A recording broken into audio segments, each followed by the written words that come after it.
In January 2024, the World Economic Forum in Davos had a new star. His startup sponsored glitzy parties with celebrities. The BBC put him on air as an artificial intelligence expert. His company was worth $1.5 billion, backed by Microsoft and the Sovereign Wealth Fund of Qatar. He called himself the Chief Wizard, and he told an interviewer that generative AI is, quote, the cape that you make people superheroes with. 16 months later, his company was bankrupt in 5 countries. Its lenders had seized virtually every dollar in its accounts. Federal prosecutors in New York were demanding its financial records. And the $1.5 billion? It was built on revenue that, according to independent audits, was inflated by roughly 300%.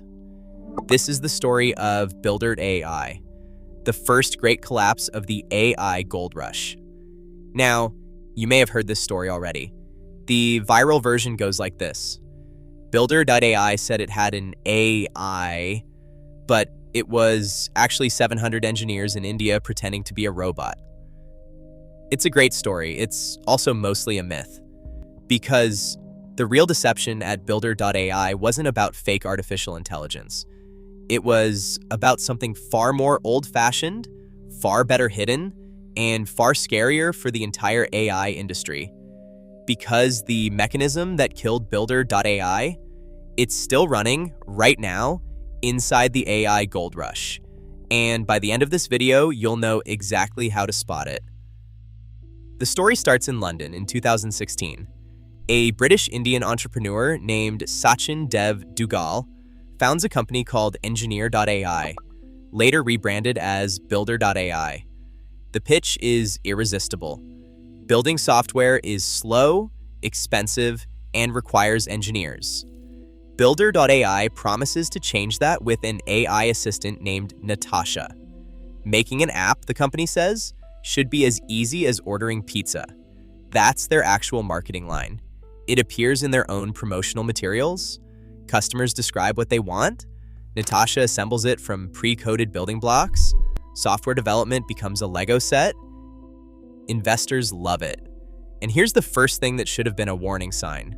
In August 2019, 3 years in, the Wall Street Journal publishes an expose. It reveals that behind the AI marketing, most of the actual work is being done the old-fashioned way, by human engineers, largely in India.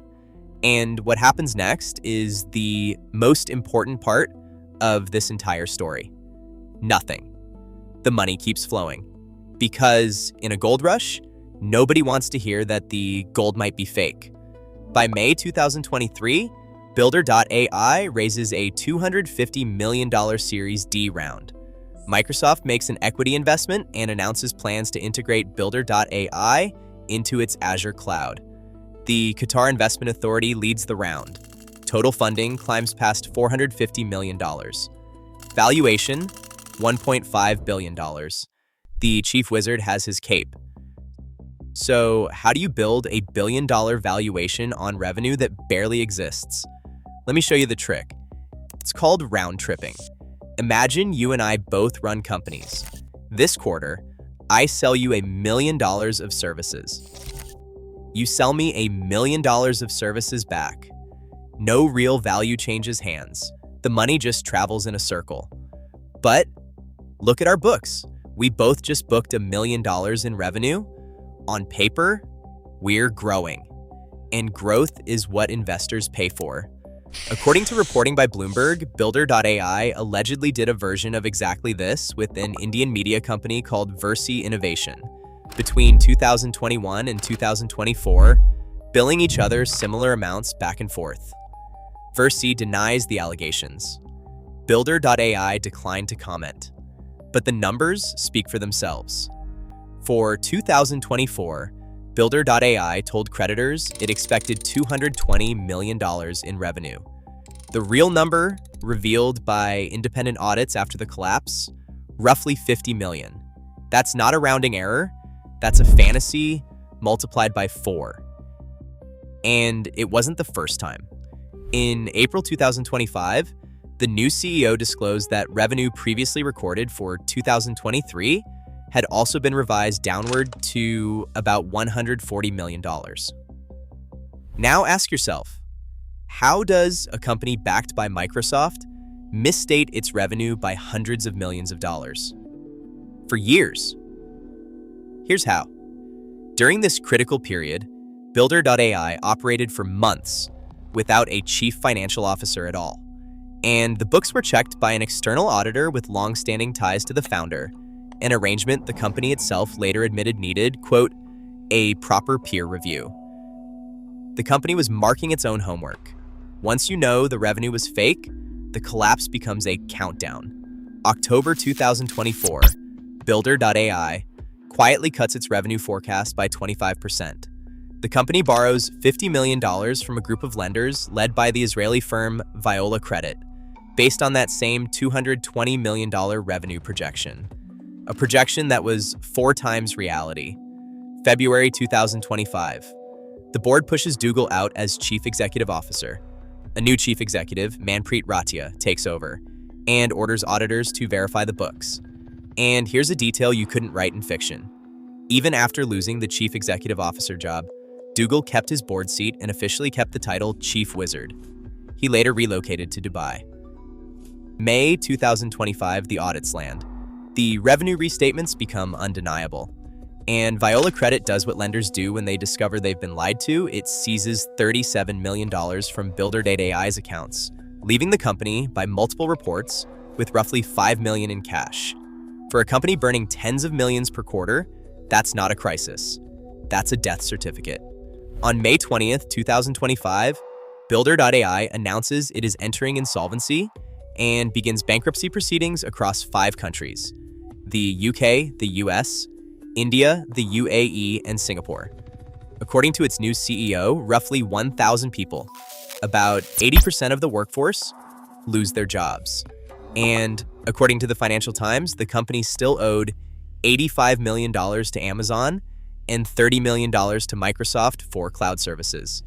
Yes, it owed tens of millions to the same Microsoft that had invested in it. The U.S. Attorney's Office for the Southern District of New York subpoenas Builder.ai's financial records and customer lists. The SEC opens its own investigation into whether the company misrepresented its technology to investors. And reporting later surfaces an internal memo from 2022 instructing staff that, quote, human labor isn't part of the story. The chief wizard's cape is gone. Now, here's the question that should keep every AI investor awake at night. Microsoft looked at this company and invested. The Qatar Investment Authority, managing hundreds of billions, looked at this company and led a funding round. The World Bank's investment arm was on the cap table.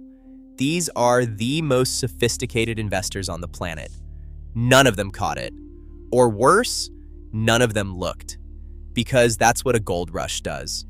When valuations are driven by fear of missing out, due diligence becomes friction.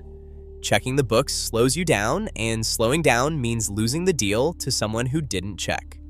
Builder.ai wasn't an exception to the AI boom. It was a product of it. The 2019 expose changed nothing, because the market didn't want it to be true. And that's why the viral 700 engineers story matters after all. Not because it was accurate, but because everyone believed the AI was the scandal. The AI was fine as a story. The revenue was the scandal. And revenue fraud doesn't need artificial intelligence. It just needs investors who've stopped asking questions. So how do you spot the next Builder.ai before it collapses? 3 signals, all of them visible here, years in advance. 1. Growth claims without audited numbers. Builder.ai's revenue figures were self-reported for years. If a private company's growth story is doing the fundraising and no independent auditor is standing behind the numbers, that's not a red flag, that's a red banner. 2. Missing financial adults. No CFO during hypergrowth. An auditor personally tied to the founder. Governance that gets weaker as the numbers get bigger. Fraud doesn't happen where controls fail. It happens where controls were never built. 3. A story that survives its own debunking. Builder.ai was publicly exposed in 2019 and raised its biggest round 4 years later. When bad news doesn't move the money has stopped thinking. At Davos, the chief wizard said, AI is the cape that makes people superheroes. He was half right. In a gold rush, a cape will absolutely make you look like you're flying. Right up until everyone notices there was never anything holding you up.